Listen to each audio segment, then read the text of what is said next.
Olá, você que me segue no Rodrigo Silva Arqueologia. Que bom estar com você mais uma vez no nosso bate-papo semanal sobre teologia, filosofia, religião, ética e, por que não, arqueologia bíblica, é claro. E eu fico feliz porque esta semana nós temos um motivo a mais para comemorar. Nós já passamos de 1.500.000 inscritos aqui no canal do YouTube e mais de 600.000 no canal do Instagram. E você faz parte dessa família aí que nos ajuda a divulgar esta mensagem, esses comentários, esta nota de esperança que a gente quer dar para todo mundo. Bom, hoje eu gostaria de falar de um assunto que não é assim tanto meu expertise, fazer comentários, reações a filmes. Eu fiz uma vez um sobre aquele filme Nada Ortodoxa, muita gente gostou, e muita gente pede, Rodrigo, recomende algum livro pra gente, alguma literatura, ou quem sabe até algum filme que tenha algum proveito. E eu vou falar de um filme que eu assisti, propriamente dito, ontem, tá bom? Ontem, tá bem fresquinho na minha mente. Eu não sei quantos estão vendo aí uma propaganda do Netflix, não estou aqui fazendo propaganda do Netflix, estou apenas aproveitando algo da cultura pop para poder fazer uma ponte com a mensagem que nós temos para os nossos dias. Eu não sei quantos viram a propaganda do Netflix que está por todo lado aí, com um filme com o título Não Olhe Para Cima. A propaganda vinha com um jargão que dizia assim, acaba não mundão.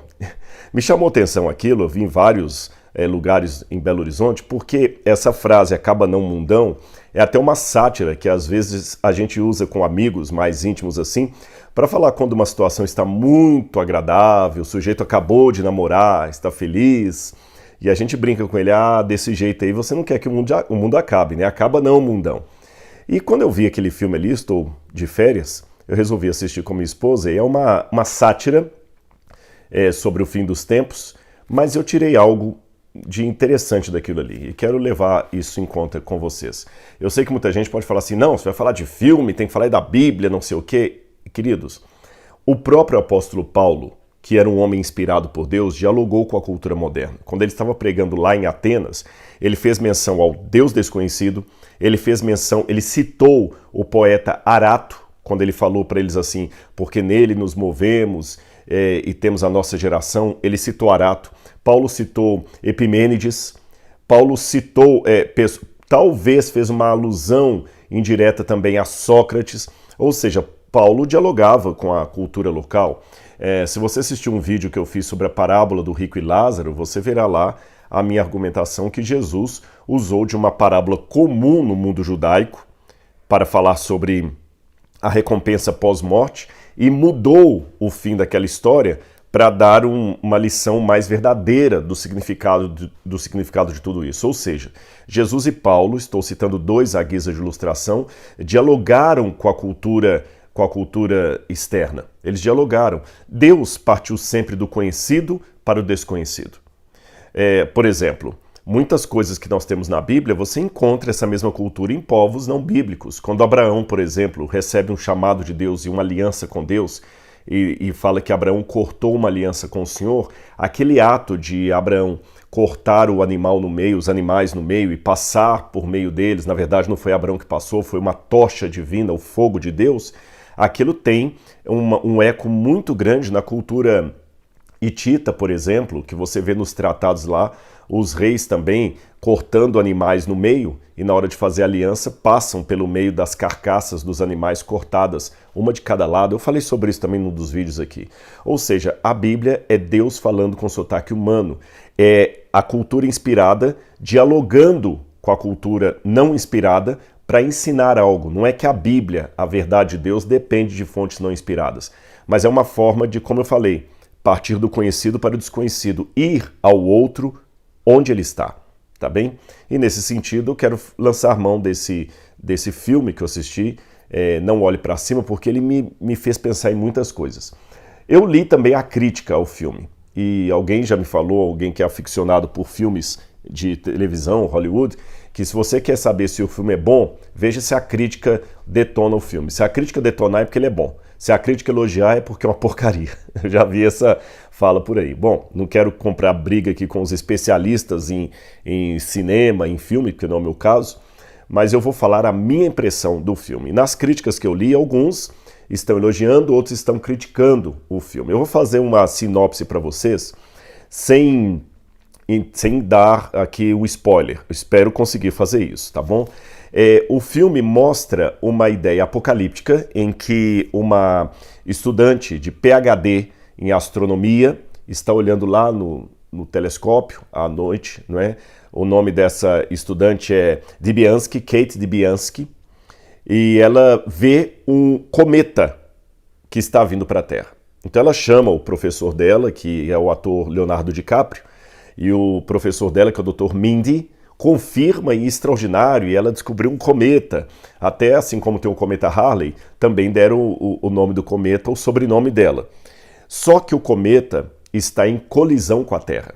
Aí começa a dramaturgia do filme, a loucura, a corrida que eles fazem ali para advertir o mundo que o cometa está para bater sobre a Terra. Aí vem um outro professor, um outro cientista que trabalha para o governo americano, mas ninguém dá bola para ele. A presidente dos Estados Unidos é uma mulher completamente fora da caixinha, que é estrelada por Meryl Streep. E ela tem um filho também, o Jason, que era o chefe do gabinete, que é um cara ridículo, boçal, que não sabe de nada. E você vai vendo como é que o filme vai fazendo uma sátira da sociedade moderna, mostrando algumas coisas interessantes. Em primeiro lugar, a iminência de uma catástrofe. Segundo lugar, a imbecilidade dos povos, da sociedade, que aliás uma imbecilidade que é cada vez mais alimentada, porque eles colocam ali também os protagonistas de um talk show, RIP, que é Rest in Peace em inglês, né? Morning, ou seja, feliz Rest in Peace, seria uma coisa mais ou menos assim. Também mostra uma paródia do Steve Jobs, que é um senhor que chega com a voz meio gaga assim, e ele domina o mundo, que é o terceiro homem mais rico do mundo. Ele domina o governo americano, ele domina todo mundo, igualzinho Steve Jobs, só que esse aí aparece... Na verdade é uma mistura de Steve Jobs com o pessoal lá do Vale do Silício, sabe? Que ele tá todo de branco, assim como se fosse um velhinho. O Steve Jobs geralmente era calça jeans e camisa preta, né? E como se fosse ali o CEO da Apple, só que eles dão outro nome para a companhia, e ele mexendo lá nos algoritmos, colocando criancinhas, tudo mais, tudo fake, tudo daquele jeito, né? Ele fala que os algoritmos preveem tudo, e eles tentam de toda maneira salvar o mundo da catástrofe do cometa que está para bater sobre a Terra. Defender o mundo não apenas da catástrofe do cometa, mas também da catástrofe da imbecilidade coletiva em que o mundo estava mergulhado. E, gente, é uma comédia, era uma sátira, mas eu fiquei assistindo e falando como reflete o tempo em que nós estamos vivendo. Quem roteirizou isso é um Adam McKay, que é um cineasta famoso. Ele pegou só gente de ponta ali, os atores são os melhores. E quando ele roteirizou, eu até tomei uma notinha ali, é interessante que na nota oficial está assim: há apenas 6 meses da colisão, chamar a atenção da mídia e de um público obcecado pelas redes sociais se mostra um desafio chocantemente cômico. O que será preciso fazer para o mundo apenas olhar para cima? Gente, essa nota que me chamou a atenção. Foi os próprios roteiristas que colocaram para escrever a sinopse do filme. Eu vou ler de novo para vocês. Eles falam lá dessa questão, né, dos 2 astrônomos de uma universidade de Michigan, desconhecidos, que descobrem que um cometa está em colisão contra a Terra, e as pessoas de maneira imbecil não conseguem ver o que estava acontecendo.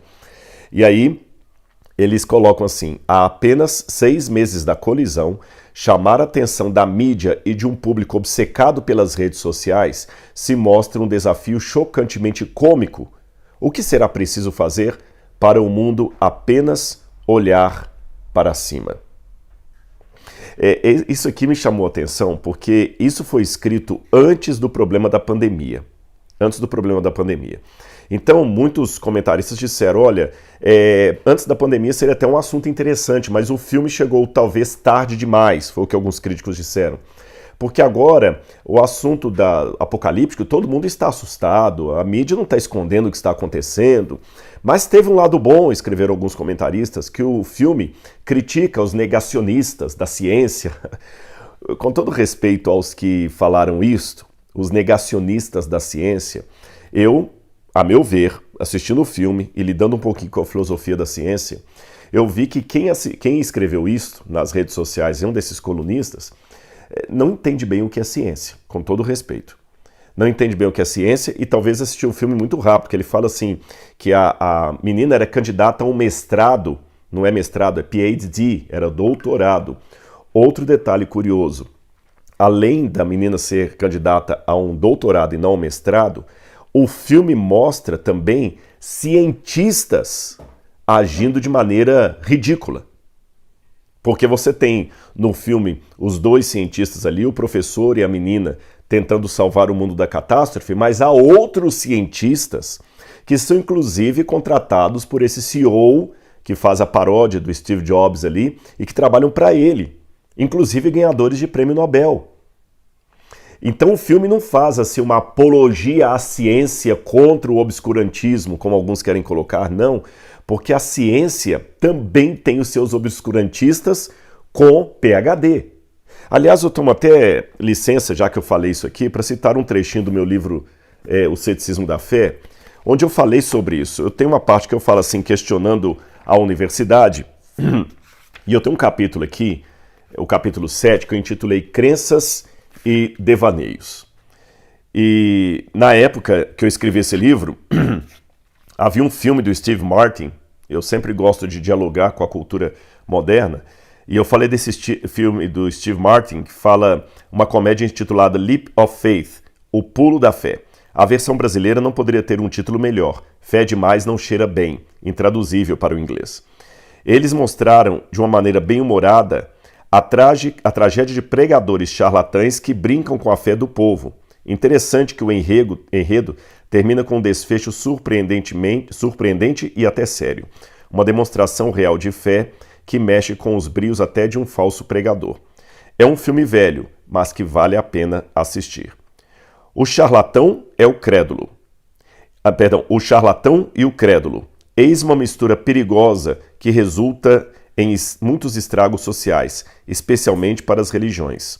Apesar do intercâmbio popular, crente e crédulo não são a mesma coisa. Machado de Assis os diferenciou muito bem ao descrever Rubião, personagem do romance Quincas Borba, como um sujeito mais crédulo do que crente. Aí eu falo mais um pouco sobre essa diferença entre crer, de crença e crendice, entre fé e crendice. E aqui eu mostro que a academia também tem as suas crendices. E em determinado momento eu falo assim, aqui eu coloco, devemos tomar muito cuidado com isso, pois genialidade e acúmulo de estudos não constituem um salvo-conduto contra equívocos e neuroses. Pelo contrário, podem até contribuir com a demência em alguns casos. A história está repleta de homens e mulheres talentosos que passaram a vida trafegando por um vértice em que a loucura e a genialidade pareciam caminhar de mãos dadas. Veja os exemplos de Di Cavalcanti, Van Gogh, Nietzsche, apenas para citar alguns. Então, meus queridos, eu confesso para vocês, eu sou apaixonado pela academia, senão não estudaria tanto, mas eu já passei daquela fase de ficar me encantando com a torre de marfim da academia, achando que conhecimento e titulação acadêmica são sinônimos perfeitos de sabedoria. Se cultura e sabedoria fossem sinônimos perfeitos, para os religiosos talvez o templo deveria ser numa biblioteca, numa universidade. Então não é bem por aí. Eu já vi verdadeiros PhDs falando tonterias, coisas de maneira estúpida, e já vi pessoas simplórias, provincianas, com uma grande pérola de sabedoria, às vezes em cima de um cabo de enxada. Então eu acho que a gente tem que tomar cuidado com isso, essa dicotomia que querem enfiar goela abaixo aí, os negacionistas, leia-se, religiosos, conservadores, leitores de Bíblia, e os cientistas, ateus, agnósticos, que não querem saber de religião. Essa dicotomia é completamente ridícula. E nesse sentido, o autor Adam McKay, ele foi feliz na sátira, porque ele mostra cientistas também loucos. Mesmo o professor lá, Dr. Mindy, que é o mentor da descoberta, da menina que descobriu o cometa, ele tem assim surtos psicóticos tremendos. ele toma remédio para isso, remédio para aquilo outro, tem úlcera, tem medo, tem síndrome do pânico, vai falar em público, ele começa a divagar, faz análise, todo mundo é perturbado. A mulher mais poderosa do mundo, que é a presidente dos Estados Unidos, alguns pensam que é uma sátira à vice-presidente dos Estados Unidos, outros pensam que é uma sátira a Hillary Clinton, outros pensam que é uma sátira a qualquer governo, não importa. Ela mostra que o político, às vezes, é estúpido, os cientistas, tem aqueles que até com boa vontade, mas têm as suas dificuldades também. E o curioso é que na hora do pânico, aos jornalistas também, sobrou para os jornalistas também, porque mostra os jornalistas, como é que eu diria para vocês, querendo vender mentiras a fim de segurar o povo. Mostra isso também no filme, aquele talk show lá, ridículo. Ou seja, de médico e de louco, todo mundo tem um pouco nesse filme. Todo mundo tem um pouco. E agora a máxima fica. O cometa está chegando e o mundo continua delirando, consumindo porcaria. Aliás, essa é outra nota do filme. Os cientistas querem, num programa, falar do risco que a humanidade tem de acabar, porque o mundo vai acabar, e eles preocupados lá com o término do namoro de um DJ com uma cantora. Ou seja, a cultura fútil, a cultura ridícula está chamando mais atenção do que o fim do mundo que está chegando. Esses sim são os verdadeiros negacionistas. Aqueles que sempre fazem assim, vamos comer e beber porque amanhã morreremos, como diz a Bíblia, né? Não queremos saber de mais nada, dão mais importância a uma cantora pop. Aliás, até os próprios cientistas cedem à pressão, porque eles veem que para convencer o mundo que o cometa está chegando, tem que usar a cultura pop. E acabam colocando a cantora para fazer um concerto ali para todo mundo, falando que o meteoro está chegando, e ela mistura a chegada do meteoro com o fim do namoro que ela teve com o outro midiático lá que atraiu, aquela coisa toda. Ou seja, o mundo está uma bagunça. O mundo está uma bagunça. E como isso me fez pensar na mensagem que eu tento sempre, através das redes sociais, passar para você. Jesus em breve voltará. As profecias estão indicando que nós estamos vivendo o limiar da história. E as pessoas continuam mais preocupadas em saber quem terminou com quem no último Big Brother Brasil do que saber o que está acontecendo e o que está escrito nas profecias bíblicas. Muitos acham que o cientista é o ateu, o cético, aquele que ridiculariza a religião, e que o crédulo é o crente que está com a Bíblia debaixo do braço, que fala um monte de besteira, que não sabe mais. E o mundo está assim. É interessante que Jean-Michel Foucault, famoso filósofo aí, os ateus gostam muito de Foucault, Foucault falava sobre a loucura, e ele disse que certa vez nós deveríamos conhecer a loucura, porque a loucura é algo de todos nós. Nisso eu concordo com Michel Foucault. A loucura está adjacente a todos os seres humanos. Agora, no desdobramento, eu fico um pouco assim com Michel Foucault, já não sigo tanto na linha dele, porque ele diz assim: a sociedade, a família, a religião são os inibidores da nossa loucura. E por serem os inibidores da nossa loucura, quando você age de acordo com o que essas entidades mandam, sociedade, política, religião, família, você está são. Quando você quebra as regras dessas instituições, você está louco. Mais ou menos. Porque quando Michel Foucault diz isso, ele falou, tá bom. Então o que ele quer dizer é que muita coisa, na verdade, não é loucura, é apenas tabu. Se é tabu, eu perguntaria a Foucault, quem determinou o que é loucura e o que é tabu? Que agente externo à família, à sociedade, à religião, estaria realmente me permitindo ver que aquilo ali está correto e que aquilo está errado? Eu digo isso porque Michel Foucault era ateu. Ele não acreditava numa entidade superior à qual nós podemos recorrer. Então, as noções de valor são todas vinculadas à política, família, religião, sociedade. Então elas podem, em última instância, ser questionadas. Se não há Deus, sim. Mas qual é o parâmetro? Na mesma vibe do Foucault, tem alguns ateus que costumam dizer o seguinte, que religião, na verdade, são apenas tentativas humanas de descrever um Deus que não existe. Aí eles contam aquela velha parábola da Índia, onde você tem ali quatro cegos examinando um elefante. Aí um cego olha a pança do elefante embaixo e fala o seguinte: esse bicho aqui, ele tem um teto muito grande, ele é um telhado muito grande, porque ele está olhando a barriga do elefante. O outro está vendo as patas do elefante e está falando, não, na verdade ele tem uma coluna muito grande. O outro está olhando a cauda do elefante e falando, não, na verdade ele é uma cobra bem fininha. O outro está olhando a tromba do elefante e falando, não, na verdade ele é uma cobra bem grande, não uma cobra pequena. Aí o camarada do lado de cá fala, viram? Todos estão errados. É assim que são as religiões tentando descrever Deus. Cada uma dá seu palpite e nenhuma delas está com a razão. Só que quem conta essa história para você esquece de um pequeno detalhe, que ele mesmo está numa posição externa, percebendo que os 4 estão errados. Você já notou isso?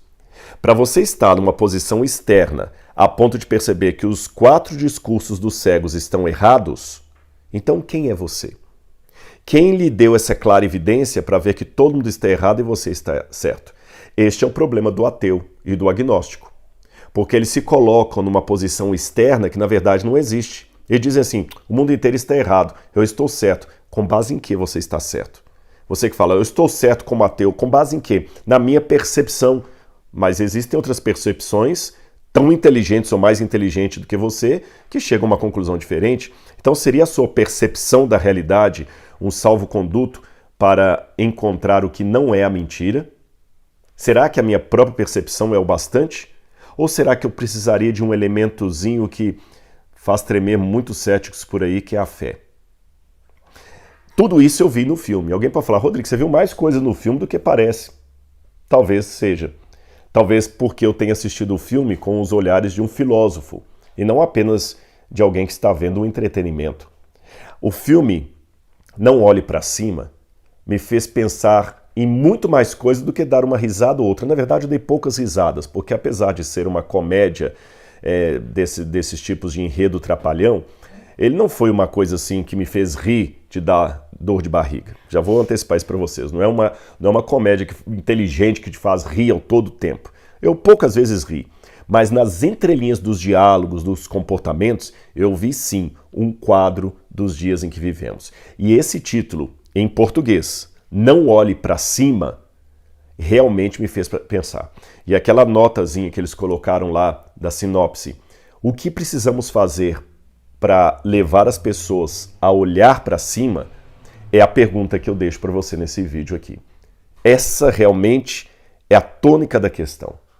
Até tem um momento, sem dar spoiler, que alguns acreditam que o cometa é uma farsa, outros acreditam que o cometa vai ser usado para criar empregos. Tem um grupo aí e você vê a bagunça que vira na internet, porque eles mostram os youtubers, os influencers, uns fazendo memes da cientista, outros defendendo-a, sabe? Você vê o caos que gera quando tem em alguns lugares, algumas pessoas perdem o controle, começam a quebrar as coisas e tudo. E no final do filme, quase no final, então não estou dando spoiler, quando o cometa começa a aparecer no céu, todo mundo começa a ver. Aí eles falam, olhem para cima. O que nós estamos falando o filme todo, vocês vão ver agora, olhem para cima. E as pessoas começam a olhar e ver a destruição iminente. Aí eu lanço mão dessa pergunta e levo você a refletir. O que eu preciso fazer para levar você a olhar para cima? O Evangelho de Mateus fala o seguinte com relação à volta de Jesus. Mateus capítulo 24, versículo 30 em diante. Então aparecerá no céu o sinal do Filho do Homem. Todos os povos da terra se lamentarão e verão o Filho do Homem vindo sobre as nuvens com poder e grande glória. E ele enviará os seus anjos com grande clangor de trombeta, os quais reunirão seus escolhidos dos 4 ventos, de uma a outra extremidade dos céus. Mas muitos lamentarão, você viu aqui? Enquanto alguns olham para o céu e lamentam, outros, felizmente, não precisarão lamentar. Por quê? Lucas capítulo 21, versículo 27 diz assim. Vou ler desde o 26. Haverá sinais no sol, na lua e nas estrelas.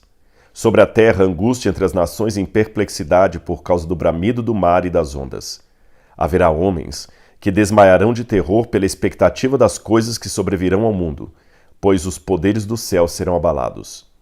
Então se verá o Filho do Homem vindo numa nuvem, com grande poder e grande glória. Ora, ao começarem essas coisas a suceder, exultai e erguei vossa cabeça, porque a vossa redenção se aproxima. Não olhe para cima, foi o título jocoso do filme que eu assisti. Olhe para cima é a forma como eu termino essa exposição. Olhe para cima. A resposta pode estar vindo lá de cima. Eu tenho certeza disso. Muitas pessoas não querem olhar para cima. Querem olhar apenas para a mídia, para o lançamento, para o que está na moda, para o que está agora dando mais trades, o que está na trade, o que está bombando na internet, quem está sendo cancelado, quem não está sendo cancelado, quem é disso, quem é daquilo. Eu, sem perder noção da realidade em que eu estou, pelo contrário, eu acho que um sintoma de sabedoria é colocar o dedo na pulsação do mundo e verificar o decorrer da história enquanto está acontecendo. Eu estou verificando o que está acontecendo na história, não perdi a minha análise crítica da sociedade em que eu vivo, mas eu também não perco a minha disposição de olhar para cima, no aguardo de um Cristo que em breve voltará. Quem quiser, assista o filme, eu acho que vale a pena.